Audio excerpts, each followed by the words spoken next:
Welcome back, everyone. Today I'm joined by a wonderful guest. Would you mind introducing yourself and letting everyone know what you do? Yep. What's up, everybody? I'm Andre. I am the owner of a roofing marketing agency called AG1 Consulting. And basically, we run customer acquisition through a lot of cold calling. We got to around 20, 30K a month without any sort of paid ads. So we're looking to layer that on in the future. Amazing, perfect. And then, how long have you been? How long has the company been running? Yeah. So the company we started in January 2024. Up until November of, no, not actually, up until 4 months ago, up until April 2026, we branched into the local market. So yeah, we've been around for about 2.5 years, only been in the local space for about 4 months. And would you say that transition in that increased revenue is literally primarily been from going into that local market?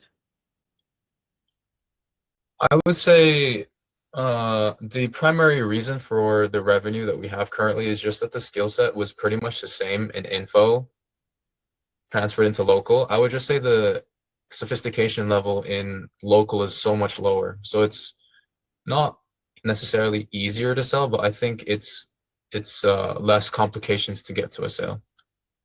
That makes sense. That makes sense.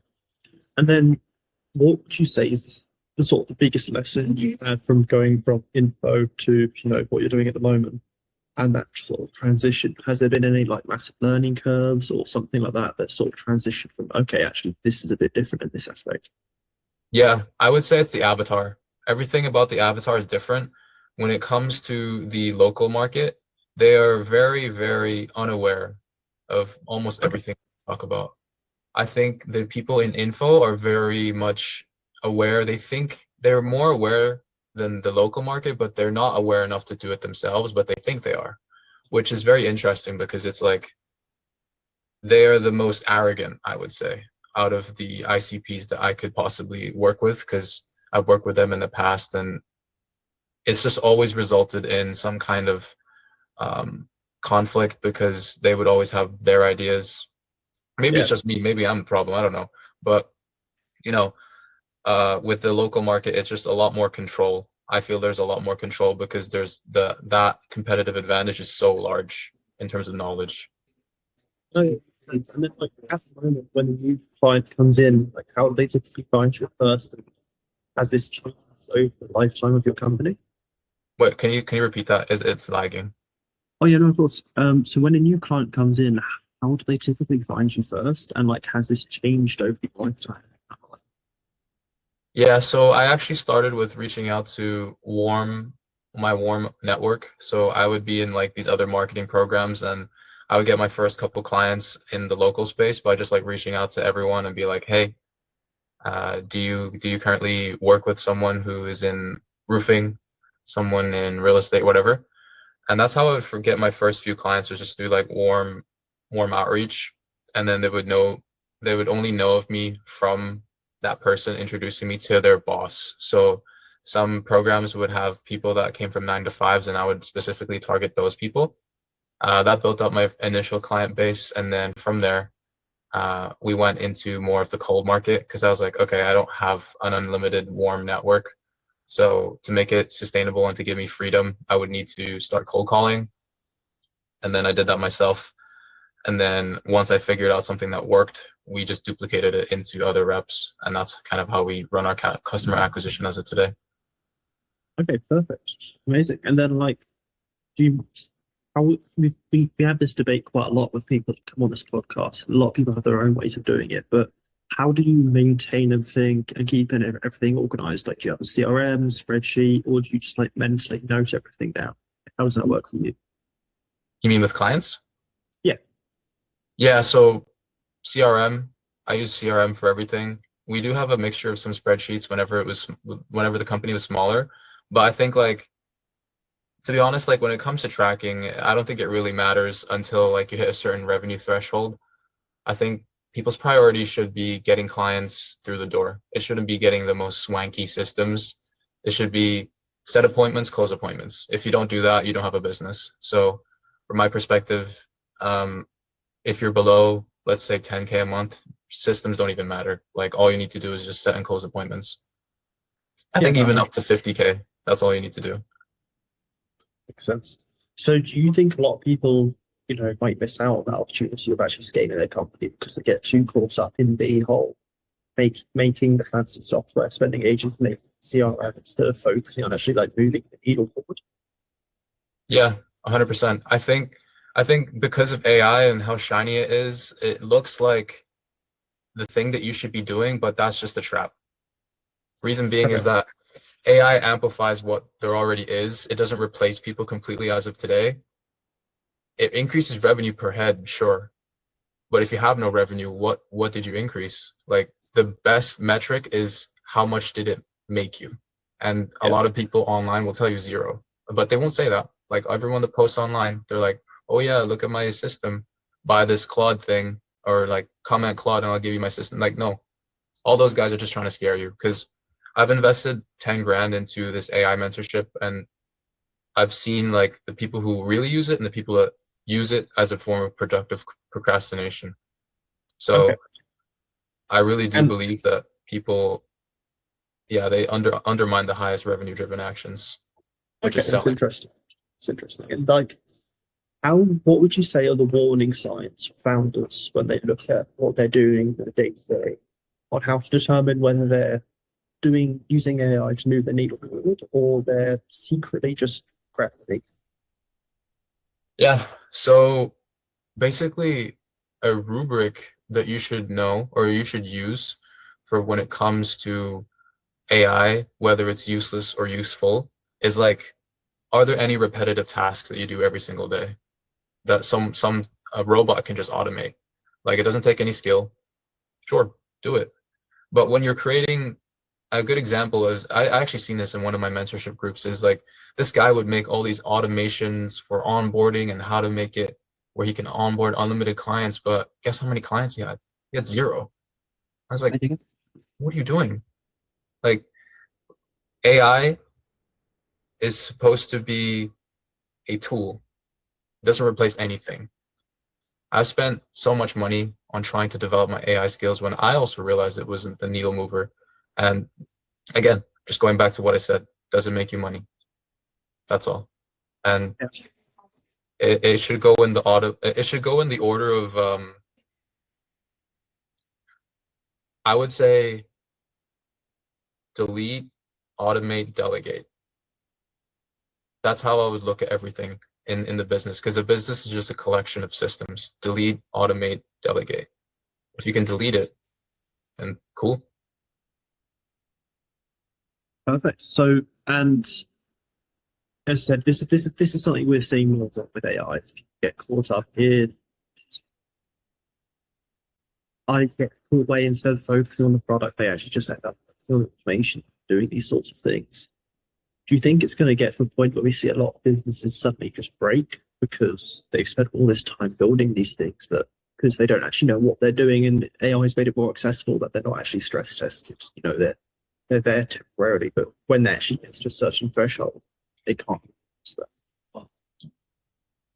Yeah, I mean, I feel like businesses won't necessarily break. I just think they won't grow because I think ultimately, like even speaking for myself, sub 50K a month as a founder, I think everything falls down to you. And AI or not, AI can't save you. And at the end of the day, there is things that you don't know, and there's also your unknown unknowns. And if you don't know what those unknowns are, how are you ever going to ask AI to get you that outcome? So it's like, I think the people that worry about AI too much will just never grow to begin with. Okay, it's a very interesting take.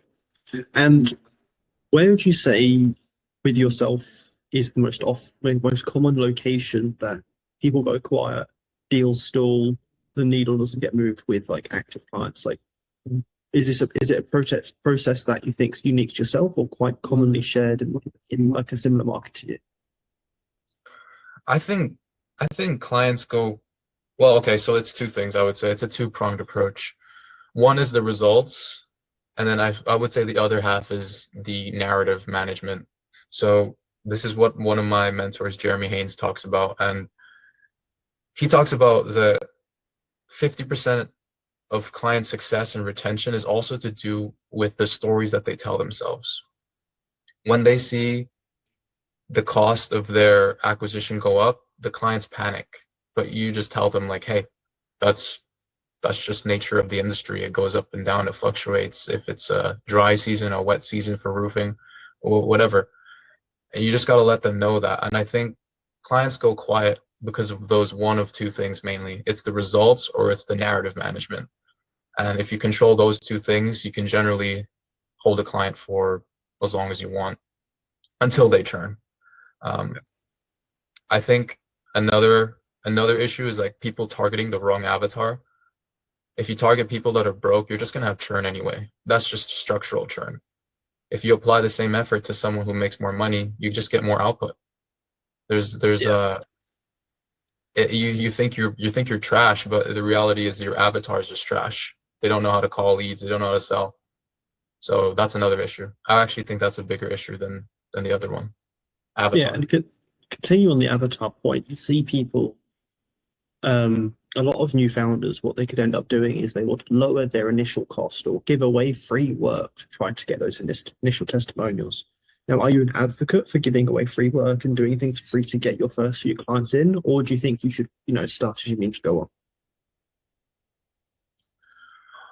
I personally didn't do that myself, but I do see merit in trying to give away not necessarily free work, but I would probably work on some kind of commission, because when you lack a track record, it becomes really difficult to acquire a client.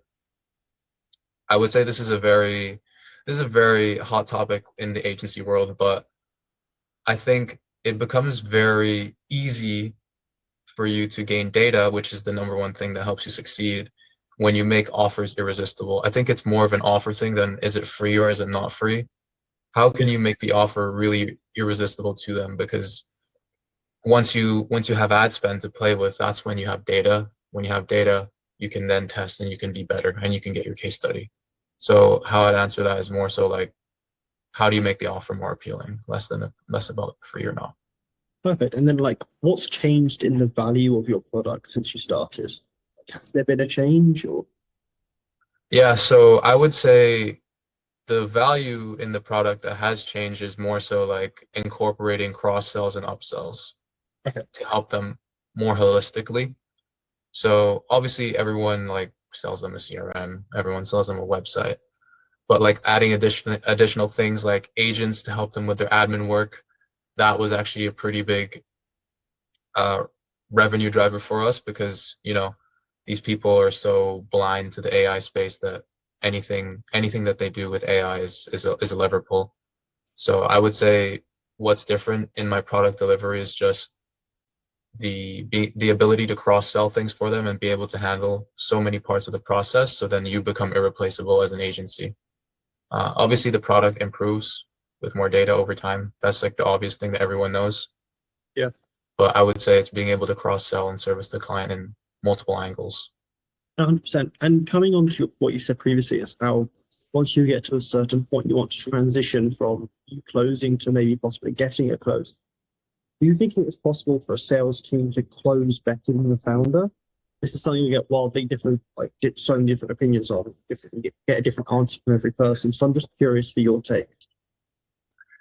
Yeah, so this is something that we discuss internally with my sales team, because we already have a closer, but he's like technically closing with me as like oh yeah, we'll close and we'll give you practice. It's like you're riding a bike with the training wheels on. Yep. And then eventually when I don't have capacity, I'm going to take the training wheels off and you do it. But to answer your question more specifically about can closers close at the same rate as the founder, I generally think no in most cases. I think no in maybe 9 out of 10 cases, because as a founder, you have what Alex Hermosi calls founder magic. You can make up the price on the call. You can make up things, case studies and results, ethical or not, you can do that. As a founder, you can also, you're the one that has the highest amount of conviction out of anyone. You're the one that gives most of a fuck about your product and your business because it's yours. So I think naturally 9 out of 10 closers will not be able to match the founder because of that, out of the founder magic. And I think there's again, another two-pronged approach is 1, product knowledge, and 2, sales skills. Yeah. I'm technically not the best closer on paper, but because my product knowledge is very high, I have had a higher close rate than other agency closers because I just have more product knowledge. Makes Because sense. yeah, so I think in 9 out of 10 cases, founders close more than closers, but obviously there's your unicorn scenario. Yeah, 100%. 100%. And finally, like, what's one piece of advice that you're holding dear to yourself that will help your company, believe that help yourself and other people's companies scale, not for just this year, but for many more to come? Yeah, one piece of advice is always never. Okay. Sorry, let me say that again. I would say one piece of advice is to focus on acquisition and never ever stop acquisition, because acquisition is your lifeline. And without it, you don't have a business. And because churn is never going to be 0%, no matter how big you get, you always need to be selling. And it goes the same with customer retention and CSMs. I think we're entering a day and an era where back-end sales matter more than ever because it's harder to sell on the front end, but you can't get those back-end sales without selling on the front end. So basically, the lesson or the piece of advice is never ever stop selling and prioritize sales. Be a sales first agency. So, and like, finally, where can people find you online? Company, website, LinkedIn, Instagram? Like, how can people find you? Yeah, so on Instagram, it'll be andre.g1. So if you can see the spelling of this on the clip, I'm not sure if you can, but ANDREI.g1. And then it'll be Andrei Givero on YouTube. And then I think for LinkedIn, it's AG1 Consulting. Perfect. And then everything else is the same, all the other socials. Yeah. Amazing. Perfect. Well, I've really enjoyed our conversation today. Thank you so much for taking your time out of your day. Thank It's been you, a good Austin. conversation. It's been an absolute pleasure. Thank you for joining us. Likewise.